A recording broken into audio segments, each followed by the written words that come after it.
Ladies and gentlemen, good morning, good afternoon, and good evening. Our guest today is a multi-award-winning mediator, the winner of the Resolution Institute's Michael Klug Award and Young Mediator of the Year Award. With more than 20 years of experience, she understands the complexities of conflict and the high impact cost to your business. And today she's going to show you how to turn your people problems into opportunities. Would you please put your hands together and help me welcome to the Win Sales Now podcast, our good friend, Sarah Blake. Hi, everyone. Thank you for having me. Thanks for joining us. I'm going to put my mask on as we do this interview because I got to. Lucky we have to, we can keep doing business. Exactly right. Now, you specialize in conflict, but we want to get straight to the heart of the matter. What personal conflict situations have actually shaped your life, and what did you learn from these personally? Fabulous question. So I'm quite unique in my industry as I'm a second generation mediator, which means that I grew up living mediation and living problem solving. And my father was a lawyer. And so one of the pivotal things that I experienced as a young child was the Ash Wednesday bushfires, and my father took on that case. And so I was really firsthand experience of the impact of conflict on communities and how important it was to bring people together to make good decisions. And so further on from that, he was also involved in country hospitals in South Australia. So he was a bit of a protester back in the day. But I think what I learned from that was the value of really complex problems and how important it is to problem solve, to bring people together. Because when we become positional and we don't fight, these conflicts, these big cases really drag on. So that was probably the pivotal thing in my early young days. Are you a fan of negotiation? Do you like to negotiate? I'm a fan of negotiation. My husband tells me all the time, stop negotiating with me, stop being the mediator. And I find myself teaching my kids, this is a problem. I know you're feeling this way, but what can we do to problem solve? What are your options? So I try to live the experience, not just follow a tick box process in what we do. One of the things we do for our clients is we measure their soft skills and their competencies. And one of the competencies is problem solving. The other one is negotiation. And one of the things and problems I see in the companies that I consult with is that they're not good at problem solving and they're not good at negotiating. So when there's a conflict, it becomes very black and white. Take it or leave it, my way or the highway. I know. In mediation world, we call it positional. They're so positional. It's in control. That's why we need people like you. Yeah, and I think that one of the things when I read your website, I have an idea like in Asia, in Asia we like to save face, so we don't really like to confront with people, even in the workplace. We just like suck it in, But actually, for the long term, that's not very healthy. That's not healthy. I absolutely agree. Yeah, and I do a lot of cross-cultural work and cross-border work, and it is about how can we get good outcomes for everyone in this. Relationships and reputations are just as important as the interpretation of the law. Ninny says to me, "Do you have no face?"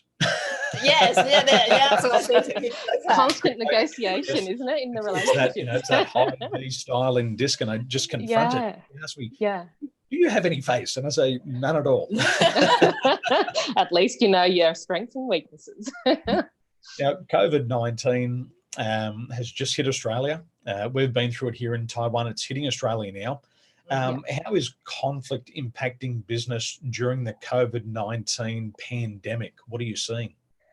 I think there's a couple of things that stand out for me. This morning I heard the Prime Minister talking about the need for us to stay calm.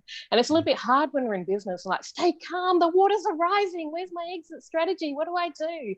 So in times of high crisis, there's this tendency for us to not make good decisions, and we become overwhelmed in the panic. There's all these worst case scenarios, and news feeds are telling us all these stories about things that are going wrong, and it can get really overwhelming very quickly, particularly if you're dealing with, what do I do with my staff? How do I pay my bills? Suppliers are running out of products. There's a whole pile of multi-layered impacts on us as a business, and we've been told to stay calm.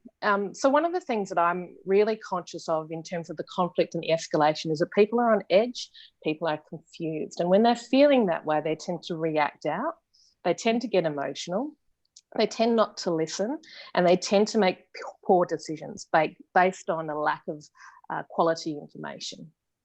We're seeing this, and we just call it something different. We call it emotional intelligence. Yes. And I heard a client say the other day, I'm stuck and I'm scared. Yeah. The ability to regulate those emotions in good times, most people have fair emotional intelligence. But once the stress hits, the emotional intelligence reverts to where you've really developed it to. And we're seeing conflicts personally. And because people can't read the emotional makeup of other people effectively, we're seeing a lot of conflicts and barriers to communication. Absolutely. And it's easy to lash out at those closest to us. It's easier to lash out at our business partners, perhaps our staff. In workplaces, I'm seeing a lot of stress and anxiety between staff around lack of intolerance, nervousness, and we're just projecting out. And so it's all really normal, and it's not surprising, but it doesn't make it comfortable, and it certainly doesn't enhance our capacity to make good decisions. Well, I like when they lash out on their keyboards and they smash them over their heads. They start to punch the computer. I know. Well, this thing about it's really easy to be a leader when things are going well, but the true test of leadership is how we respond when we're faced with a crisis. So this is a chance for all of us to shine. Well, I've been saying to my clients, I say that professional soldiers pray for peace, but they hope for war. Nobody likes going to war. It hurts everybody, but that's what they're trained to do. They train all of their lives for these moments of war. And what I've been saying to our clients who are business owners and leaders, this is what you've been training for. You've been praying that everything's okay, but it's now the rubber hits the road and you can really show people what you're made of. You can show them how good a leader you are. And I believe what's going to happen as well is there's going to be a lot of situational leaders. And people who didn't realize that they were going to become a leader, they're going to be a leader very quickly in these turbulent times. Yeah.